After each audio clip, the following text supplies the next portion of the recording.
Happy Thursday. I have Neuro Coffee in hand and it is perfect. Previously in a video, I heard you say that ipsilateral loads delay propulsion. Yeah. Okay. That makes sense in my head from a forward-back locomotion perspective. It doesn't make sense.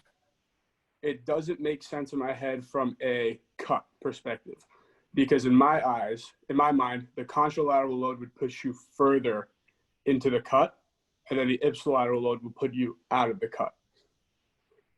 Can you go over the cut sequence, or like what's going on in a cut from an ipsilateral and contralateral load? Hang on. All right. So I'm standing behind you. All right. Okay. And we're both, and I'm mirroring you. You're going to cut off of your left foot. Okay. Right. All right. So hang on.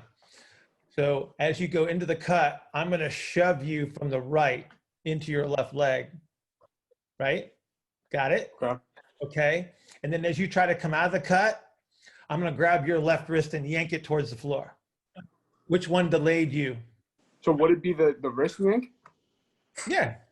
It's an ipsilateral load, right? It's yeah. Ipsilateral load. There's the delay. Contralateral load is going to get you there, and ipsilateral load is going to keep you there. And it's going to make you want to push you there. It gives you something to push against, and then doing so, it creates the delay. Are you drinking moonshine? Is that moonshine? No, it's water. I already drank 2 cups of coffee this size, so like I'm moving. I'm going here. All right. Just want to be sure. A second. Hi, Dr. Mike. What's going on, guys? Hold your cup up. Let me see. You got it? There he is, ladies and gentlemen. There's your Neuro Coffee guy. I would be nothing without this guy. By the way, Dr. Mike, my coffee is perfect. I did not expect any different. I've got a client. He's very wide, very compressed AP, and fascinatingly enough, whenever I put him in side lying or invert him, he like can't breathe. Like his nose gets stopped up. Okay. How are you inverting him? Elevating knees, going forearms to the floor. So butts up in the air, heads down. Okay, he's wide. Flip him over to the other side first and foremost. Okay, because you're dumping his guts into a position of the diaphragm that's not going to allow you to flip flop this space. Okay, but he still may not be able to breathe in that circumstance. Just an FYI.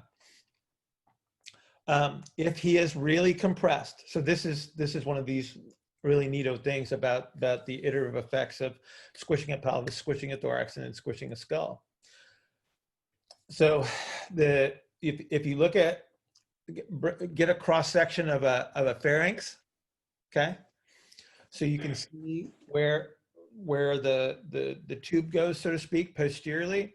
And so if you're compressed AP, the pharynx is going to be narrowed, A to P. So in certain positions, just the position alone is going to cause the mandible to retrude, and the tongue comes with the mandible. And so that immediately narrows that space. If he's got like a soft palate that is also interfering. So you've got some musculature that's attached there as well. And so if that area collapses, right, or is just narrowed to such a degree, you can't breathe through your nose. So people will talk to you like they're stuffy, right? So you're going to have to be a little bit more creative. You're not going to be able to put them in those positions, right? But you can still maybe use like a low oblique position where you got them propped on an elbow. Okay, that's still sideline, so you still get some advantage there. And then he's a little bit more upright, and so you'll be able to get some airway opening. let me find this picture because does everybody know Joe Cicinelli? So Joe does a lot of airway stuff with patients, and he gets scans. They do cross-sectional scans of airways. This is a guy that's a wide ISA with a lot of AP compression. You can see the retruded mandible on him. You see the little double chin action that you got there. So that's a mandible that's actively pulled back. So the hyoid is pulled up. The suprahyoid muscles are concentrically oriented, and that pulls the mandible back. And so if you look at the scan on the upper left, and you see the green and orange there, the cross section of the orange is right below the tongue, and so that's a compressed airway. And if you look at the cross section, which is the upper right hand, so you can kind of see the jaw there, and you see that little orange thingy there, that's a picture of the airway. That's how compressed it is A to P. So it's the exact same shape as the thorax. It's the exact same shape as the pelvis. So this is a passively retruded mandible, okay? So, but the hyoid is down, and that opens the airway. And so if you look at the green in the upper left, you can see that her airway is a little bit more open. And then you go to the upper right, and you see that the airway is more round. And again, it kind of does. So now you just got to say, okay, if I put you in this position, clearly you cannot expand sufficiently, and you're creating another interference. So you just have to put him in a position where there's no interference. And it might be that you have to start upright. That's okay, right? But you learn something really valuable here. Is that, you know, while you can kind of follow the rules a little bit, it's like, oh yeah, you're compressed A to P up top. I'm going to flip you upside down. Not everybody can go upside down. Bill, if you had to give yourself business advice at 25 years old, what would you do? What would you say? Get a job. Right. Get a job and then work your business. Gotcha. But in all seriously, like you were working your PhD, and you literally were already a businessman. You refurbished an entire home and then gave birth to twins, right? Like all. Well, so I guess I'm sort of taking my own advice here in that I think when I was in my early to mid 20s, one of the things that I was able to leverage to get more reps in my mind was graduate school, and then I managed a biochemistry lab for a year. There's a lot of sitting around in science.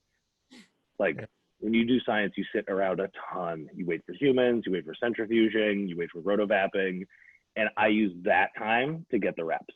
As you get all those reps, you get exposed to what you like, what you don't like, what resonates with people, what doesn't resonate with people, who are the people you like resonating with, and then that allows you to kind of further hone in what you want to get after. Bill, I have a question about orthotics. Okay. So I've heard of people saying that you should not get your orthotics made if you're pretty dysfunctional. So if someone gets their orthotics made, they're just reinforcing what they have going on, and they should try to correct it first. So what you're trying to do is you're trying to influence the output per se. I'm not trying to, I don't think dysfunction ever, right? Because I think that everything that we see is a normal circumstance under the context. It's like, what does this person bring to the table from a constraint standpoint, from an experience standpoint, and then this is the solution that they're offering. So at worst, I would say that people are defending themselves against something, which is very oftentimes in my world, they're fighting gravity. I just want to influence its behavior to allow the adaptability throughout that full propulsive range.